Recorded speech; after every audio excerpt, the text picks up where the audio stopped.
Praise the lord. అందరూ బాగున్నారండి. బైబిల్లో ఒక మాట ఉండిద్ది. మత్తయి సువార్త 6వ అధ్యాయం 31వ వచనం. ఏమి తిందుమో, ఏమి త్రాగుదుమో, ఏమి ధరించుకుందుమో అని చింతింపకుడి.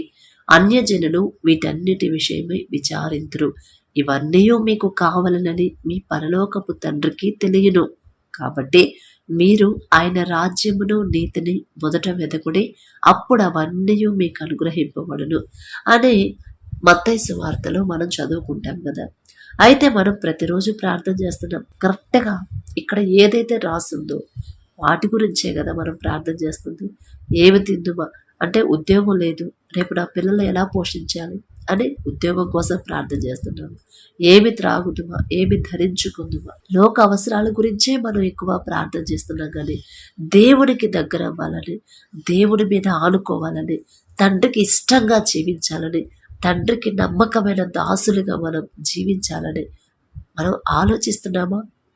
ఒక్కసారి మీరు ఆలోచించుకోండి. చాలా బిజీ బిజీ బిజీ. ఇప్పుడు అందరూ బిజీయే కదా. పొద్దున్న లేచే దగ్గర నుంచి నైట్ పడుకునేదాకా అంతా బిజీ అయిపోయారు. మరి అంత బిజీ ఎందుకని తండ్రి మనతో మాట్లాడుతున్నాడు. ఎందుకంటే చాలామంది మాట్లాడుతూ ఉంటారు, ఎలా నా తర్వాత నా పిల్లలకి ఏంటి, రేపు నేను లేకపోతే నా పిల్లల పరిస్థితి ఏంటి, కాబట్టి ఇప్పుడు నేను కష్టపడి పిల్లల కోసం నేను సంపాదించి పెడితే అప్పుడు వాళ్ళు కష్టం అనేది పడకుండా, ఎవరి మీద ఆధారపడకుండా ప్రశాంతంగా జీవిస్తారు అని తల్లిదండ్రులు ఆలోచిస్తారు కదా. కానీ దాని గురించి కూడా తండ్రి బైబిల్లో రాపించి పెడతాడు. సొలొమోను గారు అంటారు, ఇప్పుడు నేను ఇంత కష్టపడి, ఇంత చెమటోడ్చి, నిద్రాహారాలు మానుకొని అంత కష్టపడి సంపాదించింది రేపు నా పిల్లలకే దక్కిద్దన్న గ్యారంటీ ఉందా? పోనీ వాళ్ళు కూడా శాశ్వతంగా అనుభవిస్తారన్న గ్యారంటీ ఉందా? లేదు కదా అని వ్యర్థమే ప్రసంగి గ్రంథంలో సొలొమోను రాజు గారు చెప్తారు కదా. అందుకే ఇవన్నీ మనం చదువుకునేటప్పుడు తండ్రి మనకి రోజు కూడా ఒక కొత్త విషయం, అంటే ఇదిగో ఈ విషయాల్లో మీరు ఆలోచిస్తున్నారు, ఈ విషయాల గురించి మీరు భయపడుతున్నారు, ఈ విషయాల గురించే మీరు చింతిస్తున్నారు, దుఃఖపడుతున్నారు, ఎప్పుడు దుఃఖంలోనే ఉంటున్నారు అని తండ్రి మనతో మాట్లాడుతున్నాడు. ఏమి తిందుమో, ఏమి త్రాగుదుమో, ఏమి ధరించుకుందుమో అని చింతింపకుడే. అంటే చింతిస్తున్నారంటే అర్థం ఏంటండి? ఏడుస్తున్నామనే కదా. ఎప్పుడు దుఃఖంలోనే ఉండిపోతున్నాం. ఇప్పుడు అన్యజనులంటే ఇక్కడ తండ్రి చెప్తున్నాడు, దేవుణ్ణి ఎరగని వారైతే వాళ్ళు భయపడతారు. అమ్మో ఎలా, నా పిల్లల పరిస్థితి ఎట్లా, అమ్మో నేను కష్టపడకపోతే మరి నా ఇంటి పరిస్థితి ఎట్లా, నా కుటుంబం ఎట్లా అని అన్యజనులైతే బాధపడతారు, ఆలోచిస్తారు, భయపడతారు, ఏడుస్తారు. కానీ ఇక్కడ తండ్రి ఏం చెప్తున్నాడు? అవన్నీ మీకు కావాలని నాకు మీ పరలోకపు తండ్రికి తెలుసు. ఆల్రెడీ తెలుసమ్మా. నువ్వు తెలిసిందే మళ్ళీ మళ్ళీ మళ్ళీ మళ్ళీ మళ్ళీ మళ్ళీ రిపీట్ చేసి చెప్పడం ఎందుకు ప్రతిరోజు కూడా అని తండ్రి మనతో మాట్లాడుతున్నాడు. అసలు మన ఆలోచన, మన తలంపులన్నీ కూడా మన మనసంతా దేని మీద పెట్టాలంట, దేని గురించి ఆలోచించాలంట. అసలు మనకు ఏది అవసరమో మనకు తెలుసా? మనకు తెలియదు. కానీ మన తండ్రికి మాత్రమే తెలుసు మనకేం కావాలి, ఏ టైంలో మనం ఏది అడగాలి, ఏ సమయంలో ఎలా ఆలోచించాలి, ఏ సమయంలో ఎలా ధైర్యంగా ఉండాలో మనకు తెలుసా? తెలియదు. కానీ మీ పరలోకపు తండ్రికి తెలుసు అని తండ్రి మనతో మాట్లాడుతున్నాడు. మొదట మనం వేటి గురించి ఆలోచించాలి? ఆయన రాజ్యాన్ని, నీతిని మొదట మనం వెతికితే అప్పుడు ఈ పైన మనం వేటి గురించి అయితే చింతిస్తున్నామో, అది అప్పులో, లేకపోతే ఆర్థిక సమస్యలు, లేకపోతే ఉద్యోగం లేదను, అనారోగ్య సమస్యలు, అవన్నీ కూడా తండ్రి అంట తీర్చేస్తాడు. అప్పుడు అవన్నీ మీకు అనుగ్రహింపబడను. అప్పుడు మనం ఏదైతే కోరుకుంటామో అది మనం అడగక్కర్లా, తండ్రే ఇస్తాడని చెప్తున్నాడు తండ్రి ఇక్కడ. మీరు ఆలోచించుకోండి, మీరు వేటి గురించి ఆలోచిస్తున్నారు? పొద్దున్న లేచిన దగ్గర నుంచి నైట్ పడుకునేదాకా దినమంతా కూడా మీరు దేని గురించి ఎక్కువగా ఆలోచిస్తున్నారు? పిల్లల గురించా, పిల్లల ఫీజుల గురించా, లేకపోతే కుటుంబ పరిస్థితి గురించా, అప్పులు ఎలా తీర్చాలని ఆలోచిస్తున్నారా? ఈ అనారోగ్యం ఎలా పోవట్లేదు, ఎన్ని హాస్పిటల్స్ చూపించినా పోవట్లేదు అని ఆలోచిస్తున్నారా? ఒక్కసారి ఆలోచించుకోండి. లోకపరమైన వాటి గురించి ఆలోచిస్తున్నామా, లేదా నా తండ్రి నాకున్నాడు, నా తండ్రి పరలోకపు తండ్రికి తెలుసు నాకు ఎప్పుడు ఏది కావాలో, ఏ సమయంలో నేను ఎలా ఆలోచించాలి, ఎలాంటి నిర్ణయం తీసుకోవాలి నాకు తెలియదు, కానీ నా తండ్రికి తెలుసు. నా తండ్రి దగ్గర నేను కూర్చుంటాను, అయ్యా మరి నాకు దేని గురించి ఆలోచించాలి, దేని గురించి మీ దగ్గర మొరపెట్టాలి నాకు తెలియట్లేదు, నాకు ఏ సమయంలో ఏది అవసరమో మీకే తెలుసు కాబట్టి మీరే నాకు అనుగ్రహించండి అంటే చాలు. ఇక ఆ మాట పలికిన తర్వాత మళ్ళీ ఆలోచించకూడదు, ప్రశాంతంగా జీవించాలి, ప్రశాంతంగా ఉండాలని తండ్రి చెప్తున్నాడు. కానీ మనం చింతిస్తూనే ఉన్నాం, ఇంకా దుఃఖంలోనే ఉన్నారు కదా. ప్రతిరోజు ప్రార్థన చేసేవాళ్ళు దుఃఖంలో ఎందుకుంటున్నారు అని నేను అడగట్లేదు, తండ్రి అడుగుతున్నాడు. వాక్యం ద్వారా మనల్ని ప్రతిరోజు తండ్రి గద్దిస్తానే ఉంటాడు ప్రతి విషయంలో. మనం ఎందుకంటే ఈ మాటలు వింటున్న మీలో ఎవరు బాధగా ఉన్నారు, ఎవరు దుఃఖంలో ఉన్నారు, ఎవరు మరి అధికమైన ఆలోచన దాని గురించి, ఆ సమస్య గురించి ఎక్కువగా ఎవరు ఆలోచిస్తా కూర్చున్నారు నాకైతే తెలీదు. మీతోనే తండ్రి మాట్లాడుతున్నాడు. అమ్మా ఇదిగో ఇప్పుడు నీకున్న సమస్య, అన్ని సమస్యలు నాకు తెలుసు, పరలోకపు తండ్రికి తెలుసు.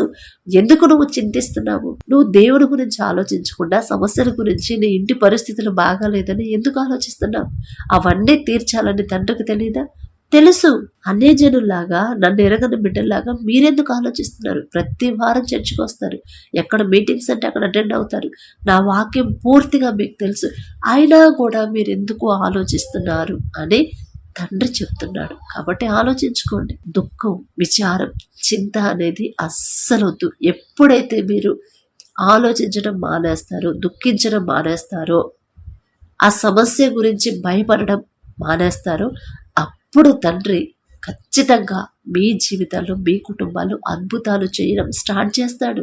వాళ్ళు బాగున్నారు, వీళ్ళు అలా ఉన్నారు, వాళ్ళు అలా ఉన్నారని మనం చుట్టుపక్కల ఉన్న వాళ్ళని చూసుకొని మనం దుఃఖపడతానే ఉంటాము. అరే వాళ్ళకి అంత మంచిగా ఉంది, మరి మాకెందుకని ఇట్లా అవుతుంది అనుకుంటాము.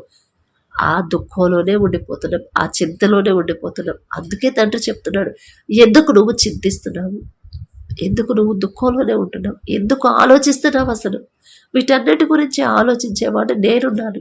నాకు తెలుసమ్మా, నీకు ఏ సమయంలో ఏది కావాలో నాకు తెలుసు, నేను ఇస్తాను. కానీ మీరు నాకు తెలిసిందే నాకు మరలా చెప్తున్నారు, మరలా గుర్తు చేస్తున్నారు.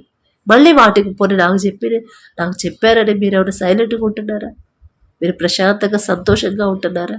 లేదు, మళ్ళీ మీరు ఆలోచించుకుంటున్నారు.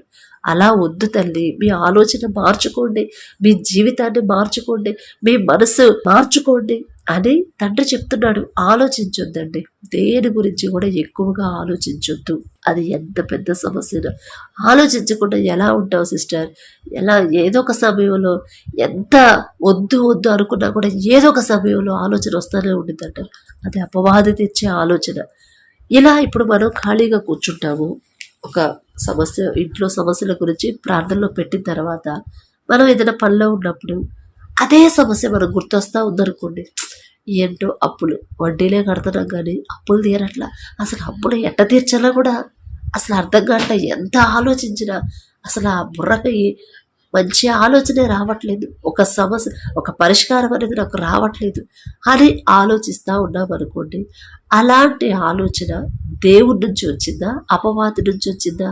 ఒకసారి ఆలోచించండి. మన సమస్యల గురించి మనమే ఆలోచించుకోవడం, అది తండ్రి ఇచ్చిన ఆలోచన. తండ్రి చెప్తున్నాడు, మీకు ఏది కావాలో, మీకు ఎప్పుడు ఏది కావాలో, ఎప్పుడు ఏది ఇవ్వాలో నాకు తెలుసు.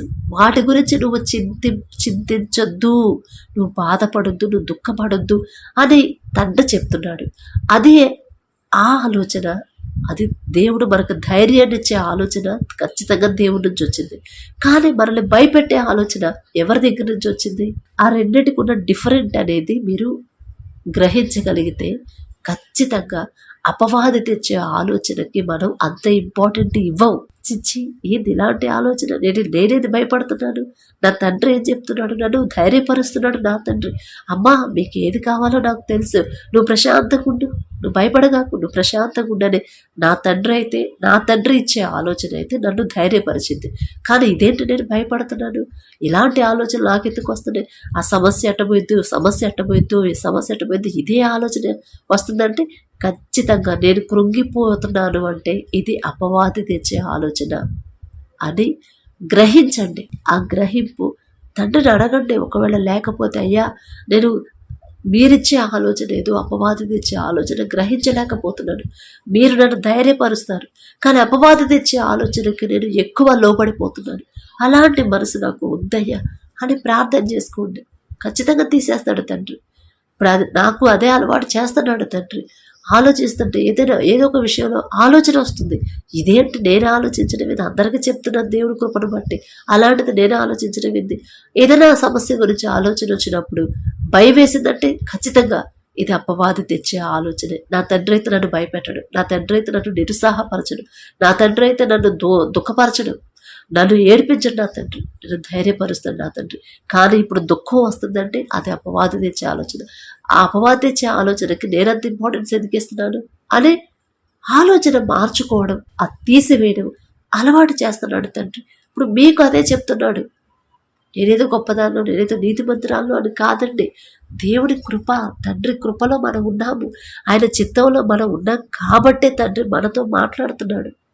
మనం వేటి గురించి ఆలోచిస్తున్నాము, ఎక్కువగా సమస్యల గురించి ఆలోచిస్తుంటే అది అపవాది ఆలోచనకి మనం ఎక్కువ ఇంపార్టెన్స్ ఇస్తున్నాము అని గ్రహించుకోండి. లేదు, ఎంత భయంకరమైన శ్రమల్లో మేము ఉన్నా అయినా సరే నేను భయం అనేది నాకు రావట్లేదు, ఏదో నాకు భయమే లేదు, అసలు ఇంత పెద్ద సమస్య నా ముందు అయినా సరే నాకు భయం కానీ వణుకు కానీ రావట్లేదు, ధైర్యంగా ఉంటున్నారు అంటే అది ఖచ్చితంగా తండ్రి ఇచ్చిన ధైర్యం, తండ్రి ఇచ్చిన ఆలోచన అని గ్రహించండి.